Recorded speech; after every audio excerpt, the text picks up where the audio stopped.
Hello, everyone, and welcome to the eighth episode of Fantasy Sports. I'm joined with my great pal here, Patrick O'Neill. Pat, go ahead and introduce yourself. I'm Pat. Thank you for having me on the show today, Luke. Of course, I just want to pull this up. I have not pulled this up for a very long time. Uh, you can't see it. Cool. I came in first in my fantasy basketball league, beating Pat. I was 16-4. I killed Pat in the playoffs. I just wanted to be known I did win that league. In the first episode, I got him to talk a little bit about that. But we'll be diving into some NBA playoffs here today. The first round has been pretty good. There have been some blowouts, not some blowouts, some series that have been 2-0, no teams have won. My Raptors have not been playing good, but the first series we're going to jump into today is the Phoenix versus the Pelicans. Obviously, this is probably one of the biggest and most controversial because Devin Booker just tore his hamstring or pulled his hamstring or hurt his hamstring in some way, and he's going to miss 2 to 3 weeks potentially, which could mean the rest of the series and it's tied 1-1. Pat, what do you think about that? That is huge mostly because Chris Paul is going to have to carry everything right now because no one else can create a shot for the Suns, Mm-hmm. and the Pelicans have so many good young players that could go off at any moment. Mm-hmm. Yeah, I have to agree with that because it's tied 1-1. They didn't have an impressive first win. It was definitely a close game. The second game that they lost again was a close game. The Suns should be blowing them out. They're the eighth seed. Brandon Ingram's good. CJ McCollum has made the playoffs every season, and CJ McCollum is good. But other than them two, I mean, you have Jonas Valanciunas, and then who else do you have? You have Josh Hart. He's not one of those Yeah, players in the playoffs that you expect to go really well. But the Phoenix should not have this hard of a time because in the next round they're going to have to be playing Dallas or Utah. If the Pelicans are giving them this much trouble, I mean, I got to yeah, be worried for them. I do have to agree. I mean, no one can really make a shot. Make themselves a shot other than Devin mhm, Booker and Chris Paul. Chris Paul, luckily, I feel like if Chris Paul were to get injured, I feel like they would have been in a better scenario. When Chris Paul was out, they still did really good. So Devin Booker hurt on their team. I don't know how that's going to pan out. But the next series I want to dive into is Dallas and Utah. It's 1-1. They get Luka mhm. back. What do you think happens when they get Luka back, Pat? Um, I think it's not going to be close because Mm, every game has been close without Luca, and Um, Rudy Gobert does not do good against people that when you switch on screens, Rudy Gobert cannot guard Luca at all. And like if you let what's his name? Who dropped 41? It Jalen was Brunson. Jalen Brunson. Jalen Brunson scored 41 on Yeah, I mean, you. really, Like, oh no. it is looking rough for them. I do have to agree. Utah is a team that is based around Rudy Gobert in a lot of ways. They have Rudy Gobert in the paint. They got a lot of good wing defenders, a lot of spread out. You expect Rudy Gobert to hold down that paint for you. And I feel like, obviously Rudy Gobert has a lot of controversy. No one, everyone's like, what's his worth? Always how getting paid so much. I think he does his part well. But I feel like right now the defenders on Utah on the perimeter are not doing that well. Donovan Mitchell is great on Mm, offense, but he really just does not provide anything on defense.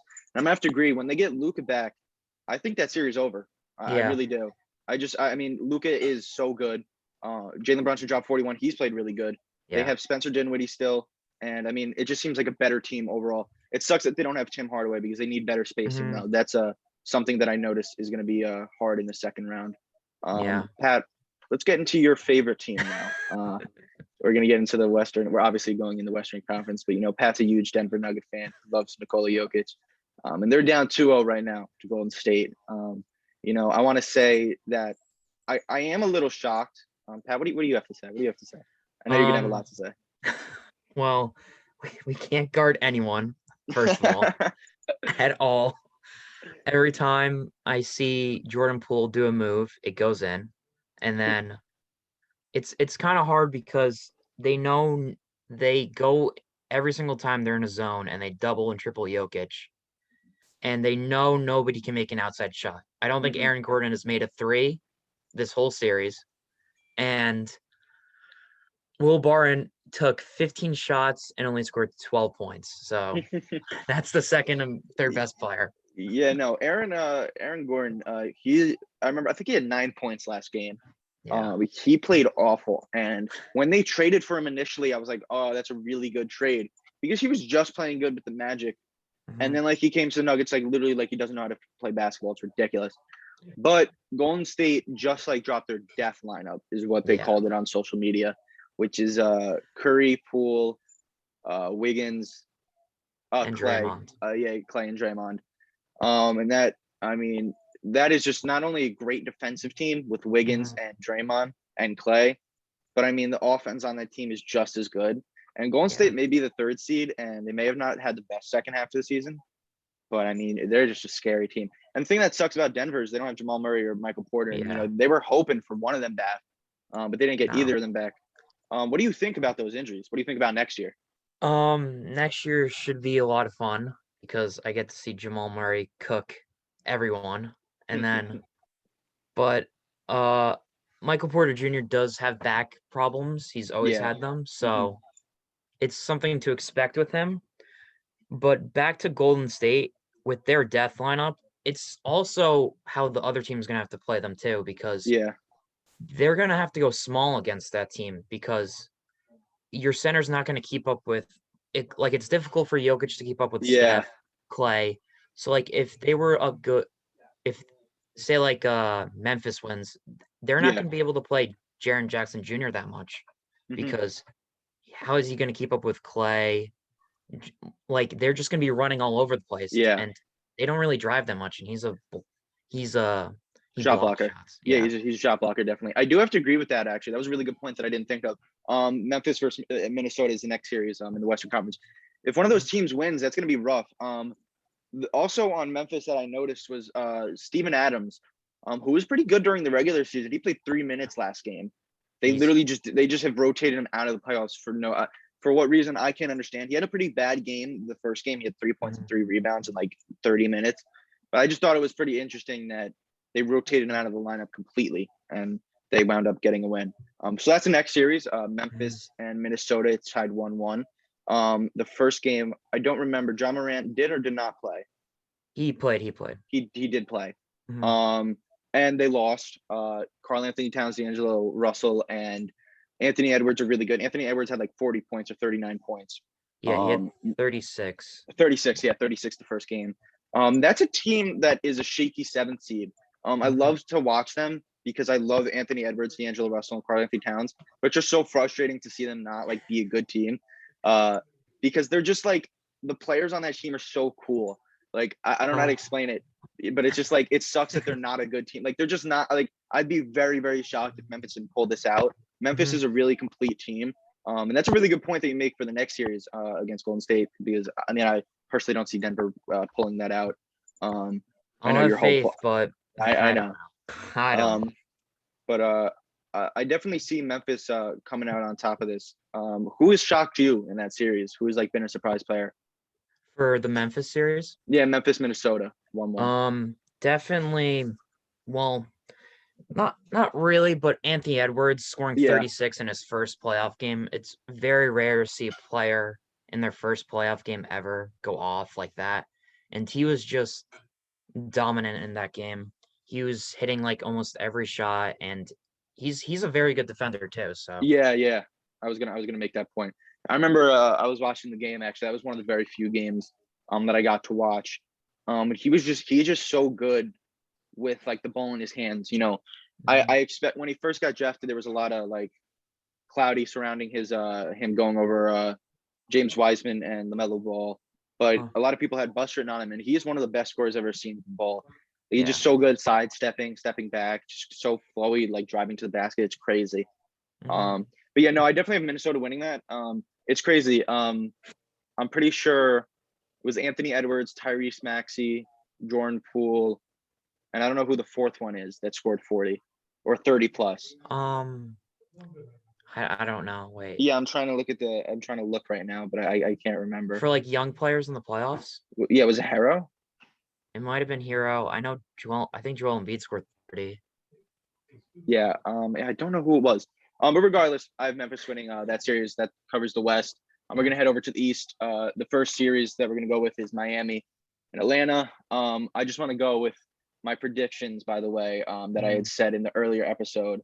I think I did have Minnesota coming in, and I think I did have the Clippers beating the Pelicans. But they didn't have Paul George. I'm saying if they Yeah. had Paul George, I think they would have won. Anyway, Hmm. the the Eastern Conference, I blew. I'm pretty sure I had the Cavs making it in the 8th seed, but Atlanta killed them. Yeah. Karis LeVert literally looked like he didn't know how to hold a basketball in the games that he played. It was brutal. Yeah. Regardless, Miami Atlanta series, the first game, Trae Young, literally, I think he went 1 for 12. Second Yeah. game, He he played bounced back. He had terrible. a pretty good triple double. But I think that's a series. This is for Ryan. I know Ryan really likes Miami. Shoves it down your throat. But I think Atlanta's a good team. I just think Miami has kind of figured them out because of coaching and Yeah. because of how experienced they are. What do you think what do you think was like the factor that is going to give Miami do you think they're going to sweep them? Because I think they're going to sweep them. I feel like Trae Young's gonna have one crazy game where Uh-huh. he's just gonna go off for 40. But the biggest factor was definitely losing Clint Capella. Hmm. Because Clint Capella and Trae Young had the most assists to like Clint Capella in the whole league. Yeah. And that's a big loss. And also that's someone that can block shots for Yeah. guard uh Bam Adebayo, and like he's very athletic, so that's a big loss. But I had Atlanta winning this series because I thought Trae Young's gonna go off, and I feel like he is gonna go off for the Hmm. next 4 out of 5 games. Uh, that's a hot take. I'm gonna have to disagree. I think Miami figured them out. I think Trae Young's good, but I just don't think he can do it by himself. And some of the role players on the team, like Kevin Huerter, did not play good. Hmm. Bogdan has not been what he people expected him to be. Coming from the Kings, and Clint Capella is huge. I'm glad you mentioned that. He is definitely someone who they are missing. And honestly, in that second game, I think they have Clint Capella. They might win, and then it's a different series, and you never know. That's a good series, but the next series that is a little I don't want to talk about is Philly is killing Toronto. I mean, it is pitiful what Yeah. Philly is doing to Toronto. I had Toronto being sneaky and beating Philly. I just did not think Philly was going to do that good in the playoffs. Um, I kind of shouldn't. I don't know. It's rough because like Toronto has good players, but they're just playing so bad, and Hmm. it's just so annoying to watch them lose again and again. Like they lost, of course, by a buzzer beater 3, and like that's kind of it. Yeah. They're not coming down from 3. Yeah. Hmm. But what something I do want to talk about is what do you think about James Harden? He's not played good at all. He's playing terrible. He's very lucky that is it Maxi who's been going off recently? Yeah, Maxi, I think he averaged 30.5 for the first 2. I don't remember what he had in the third game, but he probably Yeah, played good. yeah, he's been going off. I kind of thought the series was gonna go 7 because Hal isn't Halburn not playing in Canada? Who's on Philadelphia that can't play in Canada? I think it's Halburn. He can't play, and he's a big player for them. That's a big loss. But then buzzer beaters can completely change a series. Because look, if the Toronto wins that, it's 2-1 instead of 3-0. So Halliburton's on the Pacers. Tyrese Halliburton, is that who you're talking about? um, is it what's the guy on the Tobias Sixers? Harris? I don't think it's Tobias Harris. I forget his name, but he can't play, and he's like a good wing defender to like Yeah. guard. Oh, I know exactly who you're talking about. I know exactly who you're I talking about. can't I just remember could his not name. remember his name. He's the young player on the team. Mhm. He has a T name. Damn. Yeah, but I know what you mean. I definitely actually thought the series was going to go 7-2. I completely Mhm. agree. I thought it was going to be a good series. I thought Toronto was going to win. They have not done anything. They have not changed their game plan. They have just let James Harden play good. I mean, bad, but then have not stopped Mhm. Joel Embiid or Tyrese Maxey. Their problem is, I don't know why they have not made a change to put Scotty Barnes on Tyrese Maxey. They have Fred VanVleet and Gary Trent guarding him. It just blows my Yes. mind that they have not made that change. And then had one of them maybe guarding Harden. Maybe they think if they put that like Scotty on whatever his name, that Harden's gonna go off. But I don't know. I mean, at this point, if Harden's playing this bad and he's played this bad, leading like he played this bad in the regular season leading up to the playoffs, I Yeah. don't know why they just wouldn't focus on Tyrese Maxey and what's his name? Chris who's the center on the I'm forgetting his name. Uh the center that they have, the 6-man center, should totally be defending Joel Embiid. He's a shot blocker, he's a good Uh, defender. Brochure. What? Yes, that's his name. Something of that. Mhm. He should be defending Joel Embiid totally. Yeah. Next series is Milwaukee and Chicago. This was a series when Milwaukee won the first game and DeMar DeRozan shot 6 for 25. They thought it was over. I was saying that's it. I was like, sweep, that's it. They're a fraud team. They can't beat a single top seed Yeah. playoff. They're done. But then he came back and he dropped 41. So this is a series I actually kind of don't know what it's going to happen because Milwaukee does not look like the team they were last year that won the championship. And Chicago surprised me in the second game. What do you think? Well, Chris Middleton, I think tore his MCL. Oh, really? I didn't even see that. I don't think he's going to come back for this he series. sprained his MCL, so there's no way he's coming back. He's not coming back. So wow, Giannis is gonna have to average like 40 for them to win, to be honest. Because I think with what did they get? Because Alex Caruso made huge plays. He got 2 big offensive rebounds, and he got the charge on Giannis at the end. So like, the Bulls have a lot of good players that can make plays at very important times. Yeah, Chris Middleton is going to be reevaluated in 2 weeks, so he's probably done in the series. But you're right. The Bulls do have a lot of players that can make a play. They have Nikola, they have Zach LaVine, they have DeMar DeRozan, they have Caruso, and they even have Kobe White, who people forget about. He was a first-round pick, and he's not bad. Caruso is a leader. They released a clip of him saying something in the locker room. He's come off a winning team, came off a championship team, even though fraud team, on the LeBron team. But he's come from a winning organization, and he knows what it's like to be there. And I think that Chicago, especially with Middleton out now, I did not know that changes things a lot. I don't think Giannis can just do it solo. Drew Holiday is definitely not the offensive player that Chris Middleton is. He cannot take on that role that Chris Middleton can. Is like the second guy to Giannis on offense. So that changes a lot of things. I think maybe Chicago gets that confidence now after, winning that second game. DeMar DeRozan still plays good. And they maybe win that series, actually. That's huge. Yeah. The last series that we're going to cover today is probably one of the biggest series, probably the most reported on. It's Boston versus Brooklyn. We were actually talking about this last night. Brooklyn was up big in the second game and then lost. In the first game, was, it was a game winner.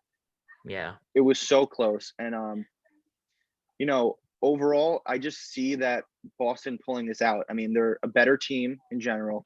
They're just, the thing is, people expected Brooklyn to win this series. And when you look at Boston, we were saying if they went 25-5 in the second half after All-Star break, I don't know why people are surprised that they're doing so good. Obviously they've been close games, and obviously Boston was losing at the second one, but they're still up 2-0. What do you have to say about Kevin Durant, though? I want to hear what you have to say about that. He's ever since there's this crazy stat. I don't know. Ever since he had that game tying shot foot on the line. Yeah. He's made only, I think, 13 shots since then, or something like that. Oh, in the Bucks game? Yeah, since the Bucks games, since the overtime and the past 2 games, he's only made like 13 shots, and he's had 12 turnovers. So he's been playing terrible ever since that shot. And even the first game, Kyrie Irving, before Jason Tatum's game winner, Kyrie ran out the shot clock, getting double teamed. Then KD had 5 seconds. Jason Tatum guarded him well, and he had to chuck up a prayer. And then on the last possession, KD was just caught staring at Marcus Smart, and Jason Tatum cut. If KD guards Jason Tatum, they win that game. And then game 2, that was awful, terrible. He went 18 for 20 from the free throws, but he did not. He shot probably the worst I've ever seen KD shoot. Yeah. And in general, you expect KD to be your guy. Kyrie Irving's been more the guy. He played awful in the second game, played really good in the first. But, you need those 2 players. When you look at them and, you talk about like, the Brooklyn, you need Kyrie and KD to play good. You can't, a bad game from them is not expected ever. So to see them playing this bad, especially KD, KD has been brutal. But, I definitely see Boston taking this. I see Brooklyn maybe taking this 6 games, maybe 4-2. Boston is so good on defense. And then when you have Jason Tatum and Jaylen Brown just being that great on offense, obviously Marcus Smart, who just won Defensive Player of the Year. Robin Williams, I don't know how much longer he's out. I think he might be out for the rest of the season. I'm not sure. But if he comes back in the second round, or maybe he comes back in the conference finals, that could be huge for this team, Boston, if they make it that far. Because, he's one of the best defensive players. He holds it down kind of for them. And they've been missing him. He had the best defensive rating out of everyone in the NBA, Robert Williams. He's really not Robin, sorry, Robert. Yeah, no, that could be huge for them. But that covers the whole playoffs. Who do you see winning? Who do you have in the finals? Who do I you have in the finals? originally I originally had Phoenix and the Bucks, and now that's not I mean, looking yeah, so good. that's not looking good at all. I'm gonna say I'm gonna change it now. Uh-huh. Warriors, Celtics, and then I'm gonna have Warriors winning it in 7. Warriors in 7. I have Warriors coming out of the West. I definitely agree with that. They have a kind of like, I don't want to say cakewalk, but they're like kind of have an easy, like they have Denver, who they're gonna beat. Mhm. Sorry. And then they have Memphis and Minnesota. We're both young teams, and I just see them beating them based off Yep, that period, and they're a playoff better team. experience. Then they go to conference finals. I mean, the only team that I see giving them a run for their money is Phoenix, and they're looking rough right now.